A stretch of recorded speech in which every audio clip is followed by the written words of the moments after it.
Hello dear student, आज है हम लोग सॉल्व करने वाले हैं क्लास 9th का अर्धवार्षिक परीक्षा जो सितंबर 2025 में हुआ है। ठीक है, जिसमें टोटल 113 प्रश्न है। ठीक है, जिसमें 80 है ऑब्जेक्टिव टाइप और 25 क्वेश्चन है शॉर्ट आंसर और 8 है लॉन्ग आंसर। ठीक है, तो आइए बिना समय को गवाए इसको जल्दी जल्दी देखते हैं। डियर स्टूडेंट, बिल्कुल इसी प्रकार का जो है हम लोग का फाइनल में भी पेपर देखने को मिलेगा, इसलिए इस वीडियो को कंप्लीट देखें। सेक्शन ए का ऑब्जेक्टिव क्वेश्चन टोटल 80 क्वेश्चन है, इसको हम लोग देखेंगे, जिसमें से केवल जो है हम लोग को 85 सवाल को बनाना है। ठीक है, तो आइए हम लोग पूरा 80 क्वेश्चन को सॉल्व करेंगे। यहाँ पे पहला दिया है 4.1/8 का दशमलव प्रसार कैसा होगा। 4.1/8 को पूर्णांक तोड़ेंगे तो ये हो जाएगा 33/8। ठीक है, और इसको जब हम सॉल्व करेंगे तो ये कट जाएगा, 8 चौके 32, इसमें 1 बचेगा और दशमलव 8 इकाई 8 2 8 दूनी 16 4 8 5 40। यानी कि देखिए यहाँ पे दशमलव के बाद जो है ये पूरा पूरा भाग लग जा रहा है। मतलब जो पूरा पूरा भाग लग जाता है तो उसको क्या बोलते हैं, शांत बोलते हैं। तो इसका आंसर शांत ए करेक्ट है। ठीक है, सवाल नंबर दूसरा है, किसी वृत्त की परिधि और उसका व्यास का अनुपात को दर्शाया जाता है। तो देखिए हमको पता है किसी भी वृत्त की परिधि, तो वृत्त का परिधि बराबर क्या होता है 2πr। ठीक है, और व्यास का अनुपात, तो व्यास क्या होता है, व्यास होता है 2r। ठीक है, तो यहाँ से 2r, ये r 2 कट गया तो केवल पाई बचा। ठीक है, ये पाई आ जाएगा, तो ठीक है इसका आंसर पाई हो जाएगा। ठीक है, अगला सवाल है, यहाँ देखिए 3 नंबर सवाल है। 3 नंबर सवाल देखिए 0.6 पे बार लगा हुआ है। ठीक है, यहाँ पे डॉट दिया है, मतलब 0.666 चल रहा है। तो इसका P/Q का रूप क्या होगा। ठीक है, तो इसको आइए हम थोड़ा सा सॉल्व कर देते हैं ताकि आप लोग को समझ में आ जाए। यानी कि देखिए यहाँ 0.666 का क्या है, PYQ रूप है, PYQ रूप पूछ रहा है। ये स्टूडेंट तीसरा सवाल में 0.666 ये डॉट डॉट है, मतलब ये 66 चलता ही है, चलता ही जा रहा है, इसको PYQ के रूप में लिखना है। तो यहाँ पे हम लोग जो है x बराबर 0.666 मान लिए, ये समीकरण फर्स्ट है। ठीक है, चूंकि एक ही अंक के बाद दशमलव है तो दोनों तरफ 10 से गुना करेंगे। ठीक है, तो 10x बराबर हो जाएगा, ये एक दशमलव आगे जाएगा तो 6.66 डॉट डॉट डॉट चलता जाएगा। इसको हम लोग समीकरण 2 मानेंगे। ठीक है, अब 2 में 1 को घटाने पर क्या होगा, 10 में से 1 जाएगा 9x हो जाएगा, और यहाँ पे 6.066 से घटाने पर क्या होगा, केवल 6 बचेगा। ठीक है, क्या कि ये घटा कर देख लीजिएगा आप, यहाँ पे 6.66 माइनस 0.66, तो ये पूरा 0 होगा इधर, ये छेद 6.0 मतलब 6 बचा। यानी x बराबर यहाँ क्या हो जाएगा 6/9, और यहाँ 3 के पास काटेंगे, 3 दूनी 6 और 3 3 9, मतलब 2/3 करेक्ट आंसर है। तो यहाँ पे देखिए 2/3। ठीक है, अगला सवाल सेम है। यहाँ देखिए 1.6 पे इस बार डैश लगा हुआ है, मतलब 1.66 का रिपीटेशन है, तो 1.666 डॉट डॉट डॉट इसका रिपीटेशन है, इसका PYQ पूछा है। तो सेम वही फॉर्मेट से हम लोग बनाएंगे, x बराबर 1.666 डॉट डॉट डॉट, ये समीकरण फर्स्ट हो गया। चूँकि एक ही अंक के बाद देख रहे हैं दशमलव दिया है, तो क्या करेंगे हम लोग इसको 10 से मल्टीप्लाई करेंगे, तो 10x बराबर हो जाएगा 16.666 डॉट डॉट डॉट, ये समीकरण दूसरा हो जाएगा। अब हम लोग दूसरा को पहला से घटाएंगे तो क्या हो जाएगा, यहाँ पे 10 में से x घटेगा तो 9x हो जाएगा, और यहाँ पे 16.66 से 1.66 घटाएंगे तो कितना हो जाएगा 15.00। ठीक है, तो यहाँ से x बराबर क्या हो जाएगा 15/9। अब 3 के पास काटेंगे, 3 × 5 = 15, 3 × 3 = 9, यानी 5/3 इज करेक्ट आंसर हो जाएगा। ठीक है, तो यहाँ पे हमारा ऑप्शन कितना नंबर है, ऑप्शन ए है 5/3, ये करेक्ट हो जाएगा। अब हम लोग 5वां सवाल देखेंगे, निम्नलिखित में से किस परमेय संख्या का दशमलव प्रसार शांत है। तो यहाँ पे देखिए बारी बारी से इसमें तो खैर चेक करना पड़ेगा। ठीक है, कि भाग देने पर किसका पूरा पूरा शेष 0 हो जाता है। तो हम लोग आइए फर्स्ट चेक करते हैं 19/80 का। ठीक है, तो 19/80 का हम लोग भाग देकर देखते हैं, 19/80। तो इसको हम लोग क्या करेंगे, 19 को 80 से डिवाइड करना है। ठीक है, तो 0.0 देंगे 190 हो जाएगा। तो ठीक है, यहाँ पे 2 बार में लगाएं 160 हो गया, शेष 3 बचा है, चूँकि दशमलव है फिर से 0 देंगे तो यहाँ से 3 बार में लगाएंगे, 8 × 24 240 हो जाएगा, और ये 60 बचेगा। ठीक है, चूँकि पॉइंट है तो फिर से 0 देंगे, तो ये कितना बार लगेगा, तो हम लोग 7 बार में लगाएंगे। ठीक है, 7 × 8 = 56। ठीक है, तो ये 560 हो जाएगा, 0 4 0, फिर यहाँ पे दशमलव है, ये 0 देंगे, 8 पचे 40। तो यहाँ से देखिए पूरा पूरा हमारा डिवाइड कट गया है 0.2375, यानी कि पूरा पूरा कट गया, मतलब ये शांत है। तो पहला जो ऑप्शन है हमारा 19/80 ये करेक्ट आंसर होगा। ठीक है, देखिए यहाँ पे छठा दिया है कि x³ plus 3x² plus 3x plus 1 तथा fx भागा x प्लस 1, तो शेष क्या होगा। मतलब ये fx दिया है, इस fx में x प्लस 1 से भाग देंगे तो शेष क्या आएगा। ठीक है, तो यहाँ पे देखिए फैक्टर रिमाइंडर थ्योरम से जो है हम लोग इसे सॉल्व करेंगे, यानी x प्लस 1 से भाग देना है तो x प्लस 1 बराबर 0 करेंगे तो यहाँ x का वैल्यू क्या आएगा, -1 आएगा। तो इस पूरे बहुपद में हम लोग -1 पुट करेंगे और सॉल्व कर देंगे, वही इसका शेष आ जाएगा। ठीक है, तो ये लगभग 0 के बराबर आएगा हमारा शेष। तो देखिए इसको हम लोग सॉल्व करते हैं, 0 करेंगे, x बराबर -1 हो जाएगा, -1 सब में पुट करेंगे तो ये हो जाएगा -1, ये हो जाएगा +3, ये हो जाएगा -3 + 1। तो यहाँ से -3 + 3 खत्म, +1 -1 खत्म, ये 0, मतलब ये क्या आ गया, शेष आ गया। शेष क्या है इसका, 0 है, तो बी क्या होगा, इसका करेक्ट आंसर होगा। सवाल नंबर अगला देखिए यहाँ पे 7 नंबर, a³ मतलब x³ - ax² + 2a - a को x - a से भाग देने पर क्या आएगा शेषफल। तो ठीक इसी प्रकार यहाँ पे x - a बराबर 0 पुट करेंगे और x बराबर क्या आ जाएगा, a आ जाएगा। इस पूरे बहुपद में हम लोग a पुट करेंगे, ठीक है, x के जगह पे a रखेंगे और इसे सॉल्व करेंगे, जो आएगा वही हमारा आंसर आएगा। ठीक है, तो आइए हम लोग इसे सॉल्व करते हैं।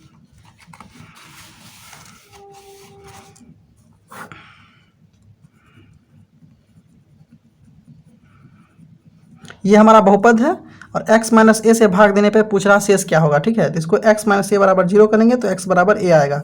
जहाँ जहाँ x दिया है वहाँ वहाँ हम लोग a पुट करेंगे। ठीक है, तो यहाँ x³ है तो यहाँ a³ होगा, माइनस a पहले से है, x² है मतलब a² हो जाएगा, +2 × a - a।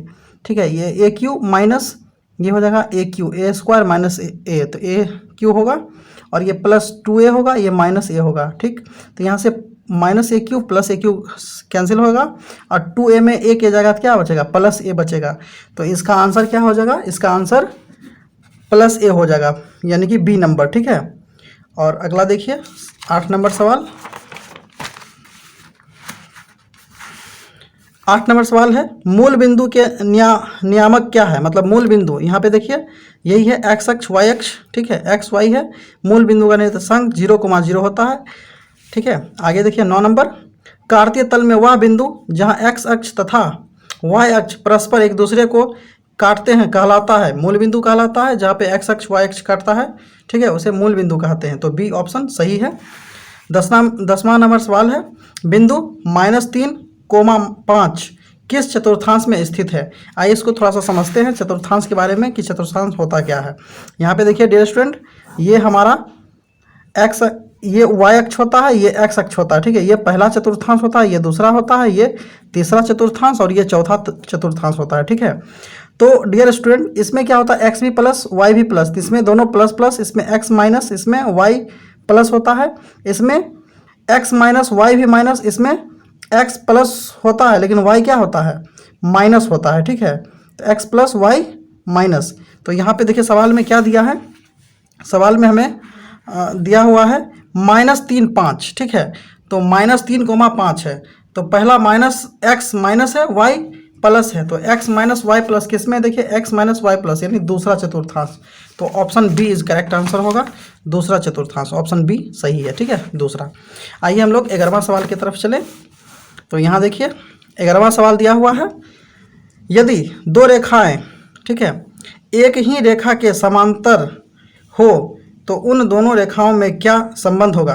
तो बोल रहा है दो रेखाएं एक ही रेखा के समांतर है, मतलब दोनों रेखा आपस में समांतर है तो इसका समांतर का ही संबंध होगा। ठीक है, अगला देखते हैं 12 नंबर, यदि ए बी समानांतर सी डी समानांतर डी ई है। ठीक है, यहाँ पे देखिए यहाँ पे 2-3 रेखा दिया है, ए बी सी डी और ई एफ, ये तीनों क्या है, आपस में समानांतर है और पी क्यू एवं आर बिंदु क्रमशः ए बी सी डी तथा ई एफ पर इस प्रकार है कि कोण बी पी क्यू, यहाँ पे देखिए कोण बना रहा है बी पी क्यू, यहाँ पे 135 degree Q R E 40 degree, यहाँ पे देखिए क्यू आर ई 40 डिग्री।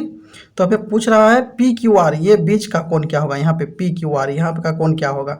तो देखिए डियर स्टूडेंट, इसको हम लोग सॉल्व करते हैं।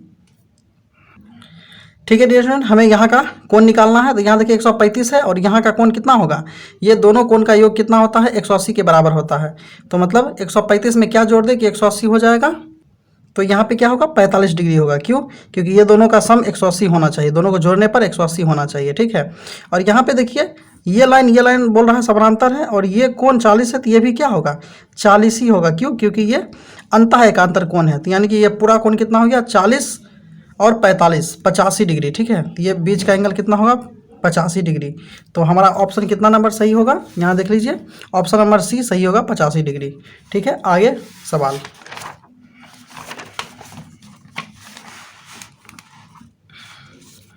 अब देखिए 13 नंबर सवाल में दिया है, यदि कोई तिर्यक छेदी रेखा दो समांतर रेखा को प्रतिच्छेद करता है तो तिर्यक रेखा के एक ही ओर के अंतः कोण का युग्म कितना होता है। ठीक है, तो ये होता है बी नंबर संपूरक। ठीक है, क्योंकि संपूरक कोण क्या होता है कि दो कोणों का योग 180 होना चाहिए। तो चूंकि जब हम लोग अंतः कोण बनाते हैं, यहाँ पे देखिए अगर हम दो लाइन का पैरेलल अगर तीसरा लाइन खींचते हैं तो यहाँ का कोण अगर कुछ है और यहाँ पे कोण जो होगा ये दोनों का योग का 180 होगा, है ना, एक ही ओर के अंतः कोण। तो ये 180 के बराबर आना चाहिए। ठीक है, तो ये जो दो कोण 180 के बराबर है तो उसको हम लोग क्या बोलते हैं, संपूरक बोलते हैं। तो इसका ऑप्शन बी संपूरक हो जाएगा। ठीक है, अब यहाँ पे 14 नंबर सवाल है, त्रिभुज के तीनों कोण का योग क्या होगा, तीनों कोण का योग 180 होता है। चलिए आगे, समबाहु त्रिभुज के प्रत्येक कोण का मान क्या होगा। ठीक है, समबाहु त्रिभुज माने त्रिभुज के तीनों कोण का योग 180 है और सभी का योग बराबर होना चाहिए, सभी कोण का योग बराबर। समबाहु त्रिभुज के प्रत्येक कोण का मान क्या होगा। ठीक है, तो चूंकि त्रिभुज के तीनों कोण का योग 180 होता है और प्रत्येक कोण 60 बराबर होना चाहिए, तो प्रत्येक कोण 60-60 का होगा। तो सी करेक्ट आंसर है। ठीक है, अगला है 16 नंबर सवाल है, त्रिभुज एबीसी में कोण बी 90 है और ए बी बराबर BC है, तो कोण BAC क्या हो जाएगा। ठीक है, तो यहाँ पे देखिए छोटा सा डायग्राम हम बना देते हैं इस क्वेश्चन के लिए। यहाँ देखिए डियर स्टूडेंट, यहाँ पे कोण B जो है 90 डिग्री है। ठीक है, समकोण है मतलब, और यहाँ पे AB और BC क्या दोनों बराबर है। जब ये दोनों भुजा बराबर है तो यहाँ का कोण भी क्या होगा, बराबर होगा। एक 90 है तो इस दोनों का सम भी कितना होना चाहिए, 90 होना चाहिए, तभी तो 180 पूरेगा। यानी ये 45 होगा और ये भी 45 डिग्री का होगा। तो हमारा ऑप्शन सी करेक्ट हो जाएगा, 45 डिग्री। ठीक है, नेक्स्ट सवाल है,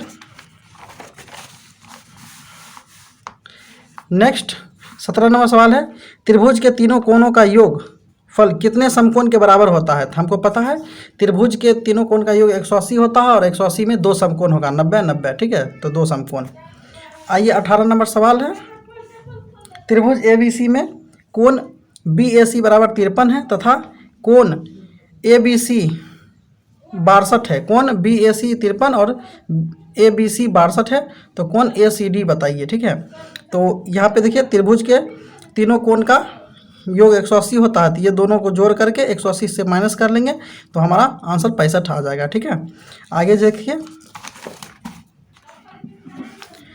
किसी त्रिभुज में तीनों कोण हो सकते हैं।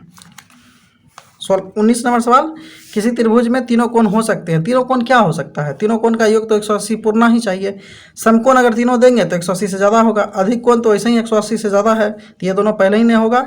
न्यून कोण हो सकता है, तीनों कोण का मिलाकर ये 180 पूर सकता है, न्यून कोण अगर देंगे तो सी ही आंसर होगा। ठीक है, आइए अब 20 नंबर सवाल, किसी त्रिभुज में कोण 2:3, 3:4 के अनुपात में है तो सबसे बड़ा कोण कौन सा है। ठीक है, तो इसको हम लोग सॉल्व कर लेते हैं। कोण का अनुपात हमें दिया है 2:3:4, तो बड़ा कोण पूछ रहा है। ठीक है, त्रिभुज का, तो यहाँ पे हम लोग अनुपाती राशि x मानेंगे, तो सब में x लगाएंगे, 2x + 3x + 4x। ये सभी त्रिभुज के तीनों कोण का योग कितना होना चाहिए, 180 होना चाहिए। तो यहाँ सबको जोड़ लेंगे, 9x बराबर 180 हो जाएगा।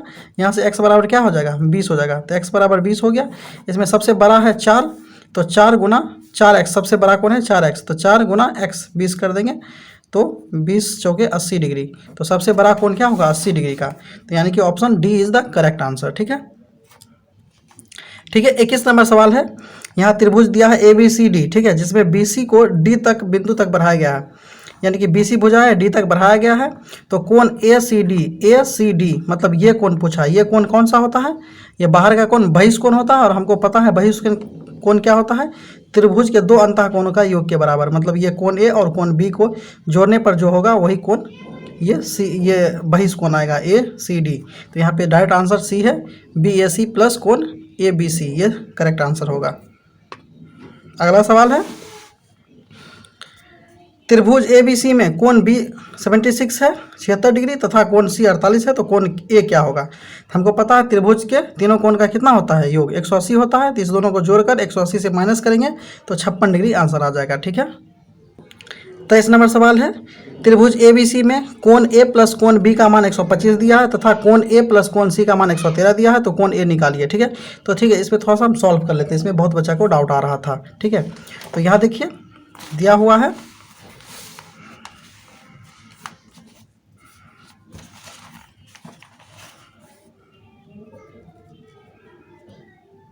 ठीक है, हमने गिवन डाटा को लिख लिया है, ठीक है। कोण A प्लस कोण B बराबर 125 है, कोण A प्लस कोण C 113 है। तो ऐसा करते हैं, सबको हम लोग ऐड कर लेते हैं, कोण A प्लस कोण B प्लस ये नीचे का, फिर से कोण A प्लस कोण C बराबर ये क्या होगा 125 113 कितना हो जाएगा टोटल 200, तो ये हो गया 238 डिग्री। और आपको पता है त्रिभुज के तीनों कोण का योग क्या होता है 180 होता है। तो कोण A, कोण B और कोण C ये तीनों इतना दूर का मान क्या होगा 180, तो 180 होगा प्लस यहाँ पे क्या है कोण A बच गया बराबर 238। तो यहाँ से कोण A बराबर क्या हो जाएगा 238 माइनस 180, ठीक है। तो इसको हम लोग सॉल्व कर लेंगे, कितना आ जाएगा, तो ये आ जाएगा 58 डिग्री, ठीक है। तो आइए इसमें देखते हैं ऑप्शन कौन सा है। यहाँ देखिए ऑप्शन B करेक्ट है 58 डिग्री, ठीक है। अब आइए हम लोग 24 नंबर सवाल पे चलते हैं। यदि समकोण त्रिभुज का एक न्यून कोण 29 डिग्री हो तो दूसरा न्यून कोण का मान होगा, ठीक है। तो देखिए समकोण त्रिभुज क्या होता है, समकोण का मतलब होता है एक कोण 90 डिग्री है, तो एक 29 है तो दूसरा न्यून कोण क्या होगा, तो 90 में से 29 को माइनस करेंगे तो वो 61 के बराबर आएगा। तो यानी कि ऑप्शन B करेक्ट है। 25 नंबर सवाल है, बोल रहा है यदि AB समानांतर CD है तथा EF एक तिर्यक रेखा है तो AB तथा CD को क्रमशः G तथा H पर काटती है, तो कोण BGH प्लस कोण GHD क्या होगा, ठीक है। तो देखिए इसको थोड़ा सा हम डायग्राम की मदद से समझते हैं। यहाँ पे देखिए इसका डायग्राम है, ठीक है। AB और CD दोनों पैरेलल है, एक EF जो है एक तिर्यक छेदी रेखा है जो AB को बिंदु G पे कट करता है, CD को बिंदु H पे कट कर रहा है। तो पूछ रहा है ये कोण और ये कोण का योग कितना होगा, ठीक है। तो ये तो साफ है, यहाँ और यहाँ का योग कितना होगा 180 के बराबर होगा। क्यों, क्योंकि एक रैखिक युग्म बना रहा है, रैखिक युग्म का योग कितना होता है 180 के बराबर होता है। तो आंसर जो है हमारा D हो जाएगा। यहाँ देखिए ऑप्शन नंबर D करेक्ट है ना, रैखिक युग्म। तो नेक्स्ट सवाल है 26 नंबर, यदि कोई तिर्यक छेदी रेखा दो समांतर रेखा को प्रतिच्छेद करती है तो संगत कोण के प्रत्येक युग्म में क्या संबंध होता है, तो वो बराबर होता है, ठीक है। क्वेश्चन नंबर 27 है, दिए गए चित्र में कोण ABD बराबर 106 डिग्री है तथा कोण ACE बराबर 118 डिग्री है, तो कोण BAC बराबर क्या होगा, ठीक है। मतलब ये सिंपली कोण A पूछा है और ये दोनों बाहर का कोण दिया है, ठीक है। तो ऐसे हम लोग कॉपी में सॉल्व करते हैं। यहाँ देखिए यहाँ का कोण 118 है, तो हमको मालूम है कि ये किसका मान होगा, ये इसका कोण इसका कोण, ये बहिष कोण है, तो ये दोनों कोण के योग के बराबर होगा। मतलब ये कोण A है और ये कोण B है, तो कोण A प्लस कोण B का वैल्यू कितना दिया है 118 डिग्री दिया है। तो यहाँ से हम लोग क्या कर सकते हैं, कोण C निकाल सकते हैं। जब B प्लस C का मान पता है और त्रिभुज के तीनों कोण का योग होता है 180, तो 180 में हम लोग क्या करेंगे 118 को माइनस कर लेंगे तो कोण C आ जाएगा। तो कितना हो जाएगा ये हो जाएगा 62 डिग्री, ठीक है। अब चूंकि हमें कोण C मिल चुका है 62 डिग्री और A प्लस C, यहाँ पे देखिए ये कोण C है, तो A प्लस C का मान इधर दिया है, इसका बहिष कोण इधर है 106 डिग्री, तो A प्लस C का मान 106 है और जिसमें C का वैल्यू 62 है, तो A का मान क्या हो जाएगा। तो यहाँ पे हम लोग क्या करेंगे 106 में C का मान घटा लेंगे, 62 घटा देंगे, कहे कि हमको दिया है कोण A प्लस कोण C बराबर कितना 106 डिग्री। तो यहाँ से C हमको पता है 62 डिग्री, ठीक है, प्लस कोण A बराबर 106, तो यहाँ से कोण A बराबर क्या होगा 106 माइनस 62। तो यहाँ पे माइनस कर लेंगे, तो 6 में से 2 गया 4 हो जाएगा और 10 में से 6 या 4 यानी 44 डिग्री करेक्ट आंसर होगा। तो ये हमारा ऑप्शन नंबर कितना है? ऑप्शन नंबर डी 44 सही आंसर है। अब नेक्स्ट है 2/3 समकोण। 2/3 समकोण यानी कि 2/3 गुना 90 को सॉल्व करेंगे तो वो 60 के बराबर आएगा। आप लोग करके देख लीजिएगा, बहुत आसान है। अगला है 29 नंबर।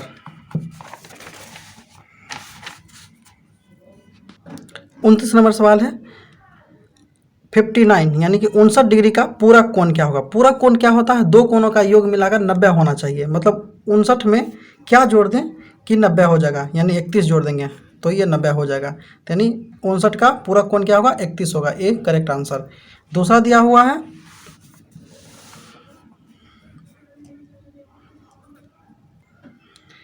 127 का संपूरक क्या होगा? तो संपूरक क्या होता है? दो कोणों का योग मिलाकर के 180 पूर्णा चाहिए। तो 127 में क्या जोड़ दें कि 180 होगा? तो 53 जोड़ने पर 180 होगा। करेक्ट आंसर 53 होगा। ठीक है। 31 नंबर सवाल है 2 ज्यामितीय चित्र जिनका एक ही आकृति तथा आकार होता है कहलाता है। ठीक है, तो वो सर्वांग सम होगा। ऑप्शन नंबर बी सही है। ठीक है। नेक्स्ट है 32 नंबर है त्रिभुज ABC सर्वांग सम है त्रिभुज DEF का, तो BC किसके बराबर होगा? तो देखिए सर्वांग सम त्रिभुज का संगत भाग ही बराबर होता है। तो AB बराबर होगा DE का और BC बराबर होगा EF का। ठीक है, तो यहाँ B ऑप्शन सही है। नेक्स्ट है 2x² - 8। इस सवाल को हम सॉल्व करते हैं 2x² - 8 का। ठीक है, तो यहाँ देखिए क्वेश्चन को उतार लिया है। 2x² - 8 है, तो यहाँ से 2 कॉमन ले लेंगे दोनों से, तो यहाँ x² - 4 बचेगा और यहाँ से 2 बाहर हैं।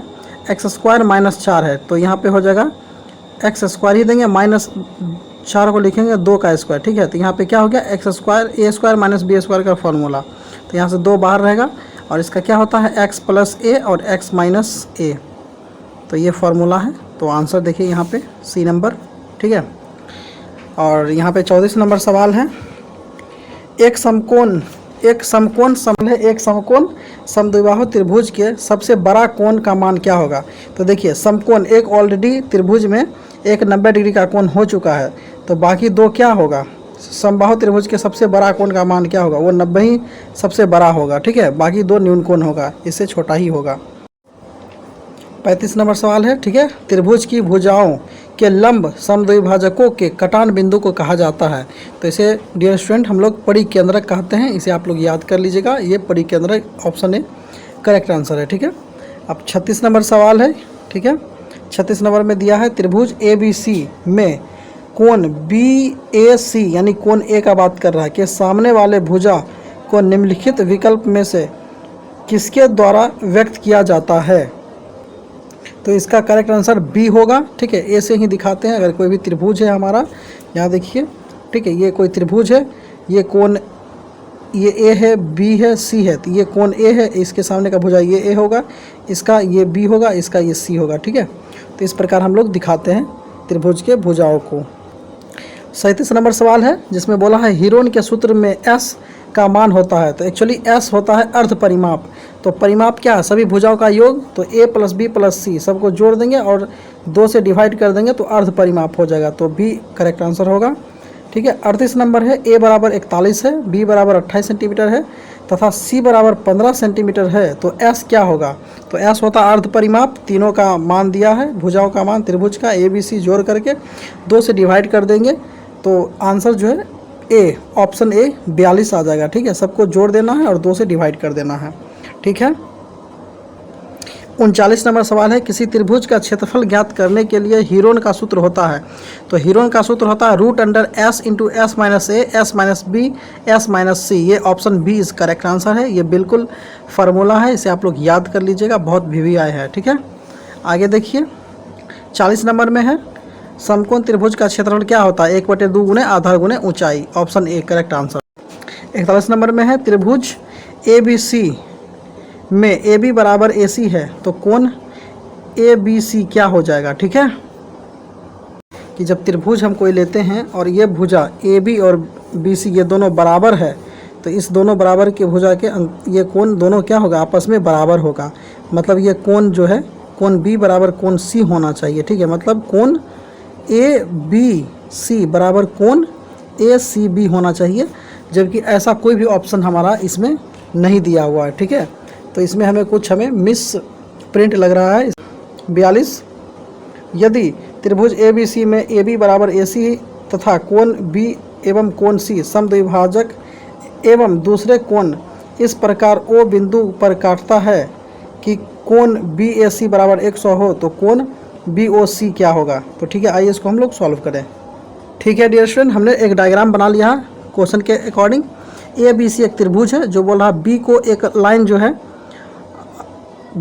कोण बी को ये कट कर रहा है और कोण सी को इसका समद्विभाजक है जो कि बिंदु ओ पे मिल रहा है। तो यहाँ पे भी देखिए छोटा सा त्रिभुज का निर्माण हुआ है और हमसे यही कोण पूछा गया है बी ओ सी क्या होगा। और जबकि ये भुजा ए सी ए बी और ए सी दोनों बराबर है, यानी ए बी बराबर है ए सी का, और यहाँ पे 100 दिया है। हमको पता है जब ये दोनों भुजा बराबर है तो इसके अंदर का कोण क्या होगा, आपस में बराबर होगा। ये 100 है, पूरा होना चाहिए 180, तो यानी कि ये 40-40 होगा। ठीक है, ये दोनों 40-40 होगा। और चूंकि ये लाइन इसको समद्विभाजित कर रहा है तो ये अंदर का 20 डिग्री बनेगा, ये अंदर का 20 बनेगा। जब ये दोनों 20-20 बना तो यहाँ कितना बनेगा, ये तीनों मिलाकर 180 पूरना चाहिए।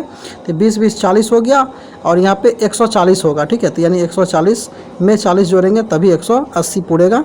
यानी कि ये एंगल जो है जो पूछा एंगल बी ओ सी बराबर कितना होना चाहिए, 140 डिग्री होना चाहिए। ठीक है, तो यहाँ पे देखिए ऑप्शन नंबर ए करेक्ट होगा 140 डिग्री। ठीक है, 42 का। 43 नंबर सवाल है। ठीक है, किसी त्रिभुज के समान कोण की सम्मुख भुजाओं का अनुपात तो दोनों बराबर होता है, तो 1:1 के अनुपात में होगा। ठीक है, तो सी ऑप्शन सही होगा। और नेक्स्ट है 44 नंबर। ठीक है, समकोण समद्विबाहु त्रिभुज के प्रत्येक समान कोण का मान क्या होगा। तो यहाँ पे त्रिभुज जो बना है, त्रिभुज बना हुआ है समकोण, तो ये देखिए समकोण त्रिभुज है यानी 90 डिग्री है, और ये भुजा बराबर है, तो यहाँ का कोण क्या होगा, बराबर होगा। तो मतलब यहाँ पर भी ये 90 हो गया, तो तीनों का मिलाकर कितना होना चाहिए, 180। तो यहाँ 45 डिग्री का कोण बनेगा। ठीक है, तो करेक्ट आंसर क्या हो जाएगा, बी 45 डिग्री। अब नेक्स्ट है 45 नंबर सवाल है। 4 सेंटीमीटर, 3 सेंटीमीटर एवं 2 सेंटीमीटर क्रमशः लंबाई, चौड़ाई और ऊंचाई वाले घनाभ का पृष्ठीय क्षेत्रफल क्या होगा। तो इसमें बेसिकली पृष्ठीय क्षेत्रफल पूछा है, तो इसका फॉर्मूला होता है 2 × LB + BH + LH। ठीक है, तो इसमें सारा का मान पुट कर देंगे। L फॉर लंबाई, B चौड़ाई है और H ऊंचाई है, सबका मान पुट करके कैलकुलेट करेंगे तो हमारा आंसर आ जाएगा 52 सेंटीमीटर। ठीक है, तो करेक्ट आंसर होगा डी 52 सेंटीमीटर। अब यहाँ है 5 सेंटीमीटर किनारे वाले घन का पृष्ठीय क्षेत्रफल क्या होगा। तो घन का पृष्ठीय क्षेत्रफल क्या होता है, 6a²। ठीक है, यानी कि 6 गुना भुजा स्क्वायर। तो ये इसको हम लोग 5 का स्क्वायर करेंगे तो 25 होगा, 25 को 6 से गुना करेंगे तो 150 हो जाएगा। ठीक है, तो 150 सेंटीमीटर करेक्ट आंसर होगा, सी नंबर। 47 नंबर सवाल है जिसमें बोला है कि एक 47 नंबर सवाल है जिसमें बोला है कि एक घनाभ की लंबाई, चौड़ाई एवं ऊंचाई सभी बराबर है। तो आपको पता है कि सभी बराबर होगा तो फिर घनाभ नहीं होगा, वो घन हो जाएगा। तो option B is correct answer होगा। ठीक है, 48 नंबर है।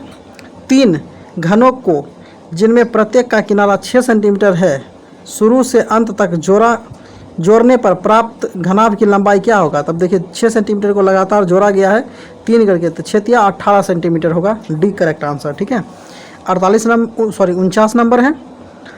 घन का संपूर्ण पृष्ठीय क्षेत्रफल इतना यानी 864 सेंटीमीटर स्क्वायर है, तो इसका किनारा कितना होगा। ठीक है, तो देखिए घन का संपूर्ण पृष्ठीय क्षेत्रफल 886 है, और आपको पता है कि घन का संपूर्ण पृष्ठीय क्षेत्रफल का फॉर्मूला क्या होता है, 6 × a²। ठीक है, जहाँ a भुजा है बराबर कितना है, 864 है। तो यहाँ से 6 से काटेंगे कितना बार में कट जाएगा, तो 144 बार में पूरा 6 से कट जाएगा। और यहाँ a² बराबर हो गया 144 और a बराबर क्या होगा, √144। मतलब इसको रूट से बाहर निकालेंगे तो 12 आंसर आ जाएगा। तो किनारा कितना आ गया, 12 सेंटीमीटर। मतलब सी ऑप्शन क्या होगा हमारा, ये सत्य परम सत्य उत्तर होगा। 50 नंबर सवाल है। त्रिविमीय आकृति के ठोस पिंड जिनके प्रत्येक फलन एक आयत होता है कहलाता है, क्या कहलाएगा, जब जिसका सभी फलन आयत हो जाएगा तो वो घनाभ कहलाएगा। Option C is a correct answer होगा। 51 है। त्रिविमीय आकृति के ठोस पिंड जिनका प्रत्येक फलन एक वर्ग है तो वो क्या कहलाएगा, घन कहलाएगा। ठीक है, जिसका सभी फलन वर्ग हो तो वो घन कहलाएगा। 52 नंबर सवाल है, बोल रहा है एक घनाभ कितने आयताकार पृष्ठ से घिरा होता है, तो उसमें 6 फलन होते हैं, याद रखिएगा 6 पृष्ठ से घिरा होता है। ऑप्शन बी करेक्ट आंसर होगा 50 नंबर सवाल का, ठीक है 52 नंबर सवाल का, सॉरी। 53, घनाभ में कितने किनारा होते हैं, तो घनाभ में टोटल 8 किनारा होते हैं, ठीक है, ये याद रखिएगा, सॉरी टोटल 12 किनारा होंगे, ठीक है, तो सी आंसर सही होगा 53 का, सी टोटल 12 किनारा। तो 54 नंबर है, घन में कितने शीर्ष होते हैं, तो घन में टोटल 8 शीर्ष होते हैं, ठीक है। x का power 3 plus x square plus x plus 1 इसका गुणनखंड निकालना, ठीक है, तो आइए इसे हम सॉल्व कर लेते हैं। देखिए यहाँ पे हमने क्वेश्चन 55 नंबर उतार लिया है। अब क्या करना है, इस दोनों में से एक्स स्क्वायर कॉमन ले लेंगे, एक्स स्क्वायर कॉमन लेंगे तो यहाँ पे क्या बचेगा, केवल एक्स बचेगा, प्लस यहाँ से एक्स स्क्वायर निकल जाएगा, केवल 1 बचेगा, और यहाँ पर x प्लस 1 ऑलरेडी है तो यहाँ से केवल प्लस 1 कॉमन ले लेंगे, तो यहाँ पे x प्लस 1 बच जाएगा, ठीक है। अब यहाँ पे इस दोनों जगह से x प्लस 1 कॉमन ले लेंगे तो क्या बचेगा, अंदर में एक्स स्क्वायर प्लस 1 बचेगा, तो लास्ट हमारा फाइनल यही है। तो यहाँ पे देखिए ऑप्शन नंबर क्या है, x plus 1 into x square plus 1, x plus 1 into x square plus 1, option number 1 correct answer होगा, ठीक है। 56 नंबर है, 12x square minus 7x plus 1, ठीक है, इसको भी आइए हम लोग सॉल्व करते हैं, इसका गुणनखंड निकालना है। तो देखिए यहाँ पे 56 number 12x square minus 7x plus 1, देखिए यहाँ स्क्वायर वाला है तो इसको हम लोग सॉल्व करने का तरीका होता है कि बीच वाला को इस प्रकार तोड़िए कि जोड़ने घटाने पर माइनस 7x आए और गुना करने पर फर्स्ट और लास्ट के गुणनखंड के बराबर आए। तो फर्स्ट टर्म है 12x स्क्वायर, लास्ट टर्म है प्लस 1, तो इस दोनों को गुना करेंगे तो प्लस 12 ही एक्स स्क्वायर आएगा, और ये 7 को तोड़ेंगे, देखिए इस प्रकार तोड़ना है, 12x स्क्वायर माइनस 7 को लिखेंगे 4x माइनस 3x, ठीक है, प्लस 1, तो माइनस माइनस प्लस 7x होगा और चिन्ह माइनस का ही रहेगा, और दोनों को गुना करेंगे plus minus sorry minus minus plus 4 यहाँ 12x स्क्वायर आ जाएगा, ठीक है। अब क्या करना है हम लोग को, यहाँ से कॉमन लेना है 4x को, तो यहाँ से कॉमन लेंगे 4 तो बचेगा 3, और एक्स स्क्वायर था x निकल गया, केवल x बचा, माइनस यहाँ से 4x बाहर निकल गया तो केवल 1 बचा, ठीक है। अब देखिए यहाँ पे हम लोग कॉमन ले लेंगे, यहाँ से हम लोग कॉमन लेंगे -1 को, -1 कॉमन लेंगे तो यहाँ पे क्या बचेगा, +3 बचेगा, और +1 से -1 निकलेगा तो -1 बचेगा, ठीक है। ये दोनों एक जैसा है, इससे फिर से हम लोग 3x -1 कॉमन ले लेंगे तो बच जाएगा यहाँ पे 4x -1, तो फाइनल आंसर हमारा यही होगा। तो आइए हम लोग मिला लेते हैं, कौन सा है 12 का 3x -1 4x -1, 3x -1 4x -1, ये ऑप्शन नंबर सी हमारा करेक्ट आंसर है, 56 का सी, ठीक है। अब लोग 57 बिल्कुल इसी प्रकार बनेगा, 6x square plus 5x minus 6, ठीक है। आइए इसको भी हम लोग बना लें। तो देखिए यहाँ स्क्वायर वाला है तो इसमें क्या करते हैं, फर्स्ट टर्म लास्ट टर्म को गुणनखंड करते हैं, तो गुना करते हैं, 6 को 6 से गुना करेंगे 36x स्क्वायर होगा, और ये बीच वाला 5x को इस प्रकार तोड़ना है कि गुना करने पर 36x स्क्वायर आए और जोड़ने घटाने पर 5x आए, ठीक है।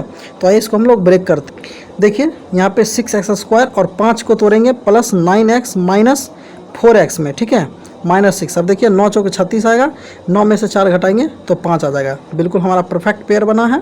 यहाँ से अब हम लोग 3x कॉमन ले लेंगे तो यहाँ से क्या होगा, 3 दूना 6x, और यहाँ 9x से 3x निकलेगा तो क्या होगा, केवल 3 बचेगा। अब इस दोनों से हम लोग 2 कॉमन ले लेंगे तो यहाँ से क्या लेंगे हम लोग, देखिए यहाँ पे मिस हो गया है, यहाँ प्लस है तो प्लस साइन होगा, और यहाँ से हम लोग -2 कॉमन लेंगे तो यहाँ पे केवल x बचेगा, सॉरी 2x बचेगा, और माइनस निकल गया तो +3 बचेगा, ठीक है। देखिए ये और ये सेम है तो इसको एक बार लिखना है, और बाहर जो बचा हुआ 3x -2 इसको एक बार लिखना है, 3x -2, तो हमारा फाइनल आंसर यही होगा 2x + 3, ठीक है, और 3x -2, तो 57 का हमारा 2x + 3 और 3x -2 कहाँ है, डी नंबर में है, ठीक है। तो हमारा 57 का डी करेक्ट आंसर हो जाएगा, ठीक है। अब हम लोग 58 में फिर से क्यू वाला टर्म आया है, क्यू वाला में क्या करते हैं, क्यू वाला में आइए इसको सॉल्व करें। अब देखिए हम लोग क्वेश्चन उतार लिए 58 नंबर, इस दोनों में से हम लोग एक्स स्क्वायर कॉमन लेंगे तो यहाँ पे केवल x बचेगा, ठीक है, और यहाँ पे केवल 2 बचेगा, और यहाँ से हम लोग क्या करेंगे -1 कॉमन लेंगे तो x -2 बचेगा। अब देखिए ये दोनों सेम टर्म है तो इसको एक बार लिखना है, और यहाँ पे क्या बच गया, फिर से यहाँ है एक्स स्क्वायर -1, ठीक है। तो यहाँ पे x -2 है, देखिए यहाँ पे x -2 ये वाला है, और ये x स्क्वायर -1 है, तो एक फार्मूला जानते हैं a स्क्वायर - b स्क्वायर का, ठीक है। तो क्या होता है a + b into a - b, ठीक है। तो यहाँ पे देखिए x-2 और यहाँ जो है x² - 1 है, तो यहाँ देखिए x² - 1 का भी स्क्वायर लिख सकते हैं, तो a² - b² का फॉर्मेट बन जाएगा। तो यहाँ से हम लोग लिखेंगे x + 1 × x-1। तो ये हम लोग आंसर मैच कराएं, x-2 x + 1 x-1, ठीक है। तो यहाँ देखिए 58 का ए नंबर से मैच कर रहा है, x-1 x + 1 और x-2, ठीक है। तो यहाँ देख लीजिए x + 1, ठीक है, x-1 और x-2, ये ऑप्शन ए से मैच कर रहा है, तो 58 का ऑप्शन ए करेक्ट आंसर होगा।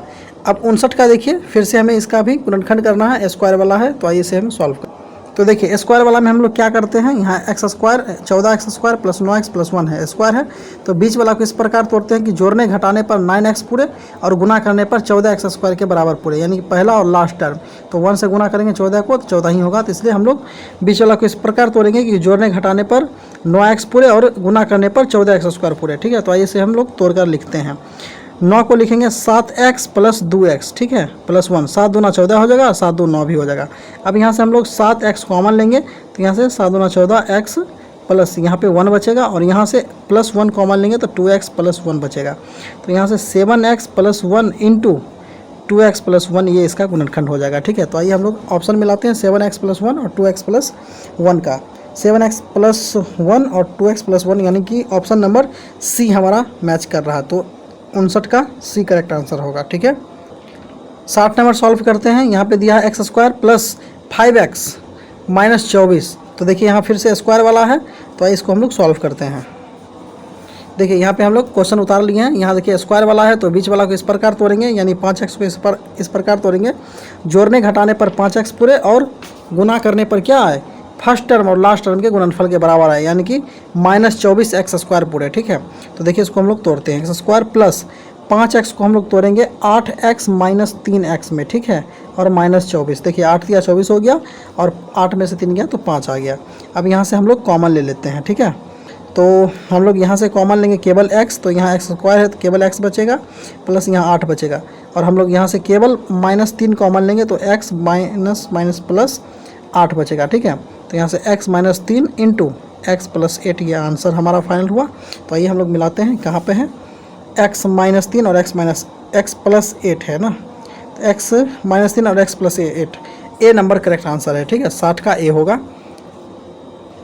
61 नंबर सवाल है, निम्नलिखित विकल्पों में से कौन किसी त्रिभुज की 3 भुजाओं को दर्शा सकता है। तो देखिए इसका रीजन, इसका क्या होता है कि अगर 3 भुजा हमको दिया हुआ है, ठीक है, तो 2 भुजा को जोड़ने पर तीसरे से अगर अधिक आ गया तभी वो त्रिभुज हो सकता है, अन्यथा वो नहीं होगा। तो देखिए 4 4 जोड़ेंगे तो केवल 8 ही आएगा, तो ये नहीं होगा, इसके बराबर आ रहा है। 4 4 को जोड़ रहे हैं तो ये 8 आ रहा है, ठीक है, ये तो 9 से कम ही है, तो ये भी नहीं होगा। ये 4 में 2 जोड़ेंगे तो 6 होगा, ये तीसरा भुजा 5 दिया है, तो ये हो सकता है, ठीक है, ये होगा। और ये 3 में 1 जोड़ेंगे 4, ये 4 4 बराबर हो गया, मतलब आंसर हमारा करेक्ट क्या होगा, सी नंबर होगा आंसर, ठीक है। तो हमारा आंसर सी करेक्ट होगा। अब देखिए यहाँ पे हम लोग 62 नंबर सवाल को देख, ठीक है। 62 नंबर सवाल है, यदि किसी त्रिभुज की 2 भुजाएं असमान है तो बड़ी भुजाओं के सामने का कोण छोटी भुजा के सामने के कोण की अपेक्षा होता है, तो क्या होगा। ये एक त्रिभुज का प्रॉपर्टी से जुड़ा हुआ सवाल है। इसमें हमेशा जो है क्या होगा, तो बड़ी भुजा के सामने कोण छोटी भुजा के सामने के कोण से हमेशा क्या होगा, बड़ा होगा, ठीक है। तो इसका आंसर बड़ा आएगा, सी। नेक्स्ट है 63 नंबर, किसी त्रिभुज में किन्हीं 2 भुजाओं का योग x तथा तीसरे भुजा y के बीच क्या संबंध होता है। तो यहाँ 2 भुजा का योग x है और तीसरा भुजा केवल y है, तो दोनों भुजा का योग क्या होगा, तीसरे भुजा से हमेशा बड़ा होगा, ऑप्शन बी करेक्ट आंसर होगा, ठीक है। नेक्स्ट है 64 नंबर, किसी चतुर्भुज के चारों कोण का योग क्या होगा, 360 के बराबर होगा, ये तो सिंपल है। 65 नंबर, वह चतुर्भुज जिसकी सम्मुख भुजाओं का एक युग्म समांतर और बराबर हो तो वो कहलाता है आयत कहलाता है, ठीक है। 66 नंबर है, वह चतुर्भुज जिसके सभी कोण समकोण हैं तो वो कहलाता है क्या, वह चतुर्भुज जिसके सभी कोण समकोण हैं तो वो कहलाएगा वर्ग, ठीक है। 67 नंबर, समचतुर्भुज के विकर्ण एक दूसरे को कितने डिग्री पर समद्विभाजित करता है, तो 90 डिग्री, डी आंसर सही होगा। देखिए किसी चतुर्भुज के कोण 3 अनुपात 4 अनुपात 5 अनुपात और 6 के अनुपात में है तो सबसे छोटे कोण का माप क्या होगा। ठीक है, तो यहाँ पे देखिए हम लोग इसे सॉल्व कर लेते हैं। तो यहाँ देखिए दिया हुआ 3 अनुपात 4 अनुपात 5 अनुपात और 6 के अनुपात में है, तो हम लोग अनुपाती राशि को x मानेंगे। तो 3x plus 4x plus 5x plus 6x, और हमको पता है कि चतुर्भुज के चारों कोणों का योग क्या होता है, 360 डिग्री के बराबर होता है। सबको ऐड कर लेंगे, कितना हो जाएगा, तो ये सबको ऐड करने पर 18x के बराबर आएगा और ये 36 360, 18 दूना 36 20, x बराबर क्या आएगा 20 आएगा। सबसे छोटा भुजा पूछा है, सबसे छोटा क्या है 3x है, तो 3 में x से गुना करेंगे यानी 20 में गुना करेंगे तो 20 यही कितना हो जाएगा 60 डिग्री। ठीक है, सबसे छोटा कोण कितना होगा 60 डिग्री का होगा। तो इसमें देखिए आंसर कौन सा है, सबसे छोटा 60, सी नंबर है 68 का सी। ठीक है, अब हम लोग 69 नंबर सॉल्व करें। इसमें सेम जो है द्विघातीय समीकरण दिया है ना, इसमें पावर 2 है, तो इसको आइए हम सॉल्व कर लेते हैं। तो देखिए यहाँ पे 4x² माइनस 4x प्लस 1 है, तो बीच बराबर को तोड़ेंगे इस प्रकार, जोड़ने घटाने पर 4x² पूरे और गुना करने पर क्या है 4x² आए, तो ये 4x² है माइनस 2x में तोड़ लेंगे, तो ये जोड़ने पर ये इतना आ जाएगा। यहाँ से हम लोग कॉमन लेंगे 2x, तो यहाँ पे क्या बचेगा केवल 2x ही बचेगा और माइनस यहाँ 1 बचेगा। यहाँ से हम लोग क्या करेंगे -1 कॉमन लेंगे तो 2x - 1 बचेगा, तो यहाँ से 2x - 1 इंटू 2x - 1 ये हमारा फाइनल आंसर होगा, यानी कि 2x - 1 का होल स्क्वायर। ठीक है, तो ये आंसर बी होगा 2x - 1 का होल स्क्वायर। 70 नंबर है, वह चतुर्भुज जिसकी सम्मुख भुजाओं का केवल एक युग्म समानांतर हो तो कहलाता है वो समलम कहलाता है। आप लोग समलम का डायग्राम भी जानते हैं। समलम का डायग्राम कुछ किस प्रकार बनता है, कुछ इस प्रकार बनता है, ये दोनों समानांतर होता है और ये दोनों असमानांतर होता है। ठीक है, अब 71 नंबर है, यदि कोई आयत अपनी एक स्थिर भुजा के चारों ओर घूमे तो घूमने से जो पिंड बनता है कहलाता है। तो देखिए डियर स्टूडेंट, 71 नंबर सवाल को समझने के लिए देखिए यहाँ पे एक हमने क्या किया है, आयताकार एक पेपर का टुकड़ा लिया है और इसके बोला है कि एक भुजा के है ना परित घुमाना है। तो ठीक है, इसको हम एक ही भुजा के परित घुमाएंगे तो यहाँ पे क्या बन रहा है, यहाँ पे देखिए एक प्रकार का हमको बेलन मिलता हुआ प्राप्त हो रहा है। ठीक है, ये क्या है हमारा, ये एक लंबवृत्तीय बेलन है। ठीक है, तो हमारा ऑप्शन, तो हमारा आंसर जो है 71 का बी हो जाएगा, लंबवृत्तीय बेलन। ठीक है, अब देखिए 72 का क्या है, लंबवृत्तीय बेलन का वक्र पृष्ठीय क्षेत्रफल क्या होता है πr/h। ठीक है, ये फॉर्मूला है, आप लोग याद कर लीजिएगा। 73 नंबर, लंबवृत्तीय बेलन का संपूर्ण पृष्ठीय क्षेत्रफल क्या होता है, इसका ऑप्शन नंबर ए करेक्ट होगा। ठीक है, नेक्स्ट है 74 नंबर, यदि लंबवृत्तीय बेलन की त्रिज्या को आधी कर दी जाए तथा ऊंचाई को दुगुना कर दिया जाए तो वक्र पृष्ठीय क्षेत्रफल पर क्या प्रभाव पड़ेगा। तो ये बिल्कुल अपरिवर्तित रहेगा, क्योंकि त्रिज्या में आधा करेंगे। ठीक है, यहाँ पे देखिए हम लोग सॉल्व कर ही लेते हैं। तो वक्र पृष्ठीय क्षेत्रफल का फॉर्मूला क्या होता है, πr/h होता है। ठीक है, अब बोल रहा है कि त्रिज्या को आधा करने, तो पाई है ना, r का मान r/2 करने और h का मान क्या करने के लिए 2h करने।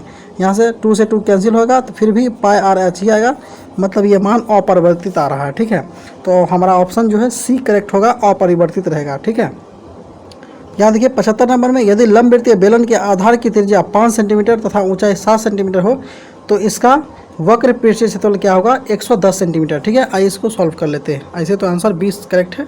फार्मूला होता है πr/h। ठीक है, पुट कर लिया 22/7 इंटू r का मान कितना दिया है 5 मीटर। ठीक है, ऊंचाई दिया 7 सेंटीमीटर, 7 से 7 खत्म होगा और 22 को 5 से गुना करेंगे 110 सेंटीमीटर। ठीक है, यहाँ 76 नंबर है, यदि लंबवृत्तीय बेलन के आधार का क्षेत्रफल 616 वर्ग सेंटीमीटर है तथा ऊंचाई 5 सेंटीमीटर हो तो त्रिज्या क्या होगा। तो देखिए इस डाटा का यूज करके हम लोग त्रिज्या निकाल सकते हैं। क्या दिया, लंबवृत्तीय बेलन का आधार का क्षेत्रफल दिया है, तो यहाँ देखिए लंबवृत्तीय बेलन इस प्रकार है। ठीक है, और नीचे क्या आधार इसका एक वृत्त है, तो यहाँ इसी का सिर्फ क्षेत्रफल दिया है, तो वृत्त का क्षेत्रफल क्या होता है πr² होता है, जिसका मान दिया है 616। तो यहाँ से हम लोग सॉल्व कर लेंगे, पाई का मान 22/7। ठीक है, और r² बराबर 616। ठीक है, यहाँ से हम लोग r² बराबर सॉल्व करेंगे तो क्या हो जाएगा 616 गुने 7/22। यहाँ से हम लोग 11 सॉल्व कर लेंगे, 11 दूना 22 और 11 से काटेंगे 11 से 11 छक 66, ठीक है। 11 से ये हम लोग 56 बार में इसको काट देंगे। फिर यहाँ से 2 से काटेंगे 56 को, कितना बार में, 2 दूनी 4, 2 अठे 16, 28 बार में। तो आर स्क्वायर बराबर कितना हो गया, 28 गुना 7, ठीक है। यहाँ से आर बराबर रूट अंडर कर देंगे हम लोग। 28 को कितना से तोड़ सकते हैं, 2 गुने 7 गुना 2, ठीक है, इंटू 7। अब हम लोग यहाँ से 2 7 यहाँ मिल रहा है, एक साथ बाहर करेंगे और यहाँ पे दोनों 2 को एक बार बाहर निकाल लेंगे। तो यहाँ से आर बराबर क्या होगा, 4 मीटर, ठीक है। नेक्स्ट है लंबवृत्तीय बेलन के वक्र पृष्ठीय क्षेत्रफल तथा ऊंचाई क्रमशः 88 सेंटीमीटर तथा 14 सेंटीमीटर है। तो इसका आधार का व्यास क्या होगा, इसको हम लोग सॉल्व करेंगे। 4 सेंटीमीटर करेक्ट आंसर होगा सी, ठीक है। ये बहुत ईजी है, कर लीजिएगा, ठीक है। यहाँ पे है 78 नंबर, बेलन के आधार का व्यास तथा ऊंचाई 28 सेंटीमीटर और 40 सेंटीमीटर है। तो इसका वक्र पृष्ठीय क्षेत्रफल क्या होगा, इसको भी सॉल्व करेंगे फॉर्मूला पे डालकर। 1760 सेंटीमीटर करेक्ट आंसर होगा, ठीक है। नेक्स्ट है 79 नंबर, आंकड़ों के आलेख निरूपण आयत चित्र में आयतों की लंबाई तथा बारंबारता के बीच क्या संबंध होता है, तो वो समानुपाती होता है, ठीक है। और यहाँ बोला है 12 का मिलान चिन्ह क्या होगा। तो मिलान चिन्ह हम लोग कैसे लिखते हैं, हम लोग मिलान चिन्ह निकलने के लिए 1 2 3 4 और 5वां में कट करते हैं, ये 5 हुआ। 1 2 3 1 2 3 4 5वां में कट करेंगे, 5 5 10 और फिर ये 2 लाइन, यानी कि 2 गो ऐसा, एक और 2 लाइन ऐसा, यानी कि सी नंबर हमारा करेक्ट आंसर होगा। तो हम लोग इस प्रकार करके ऑब्जेक्टिव क्वेश्चन जितना भी था हमने वो 9th क्लास का सॉल्व किया है। अब पूरा बच गया है हमारा सब्जेक्टिव, जो हम लोग ये है नेक्स्ट पार्ट में करेंगे। अगर डियर स्टूडेंट वीडियो अच्छा लगा तो वीडियो को लाइक करें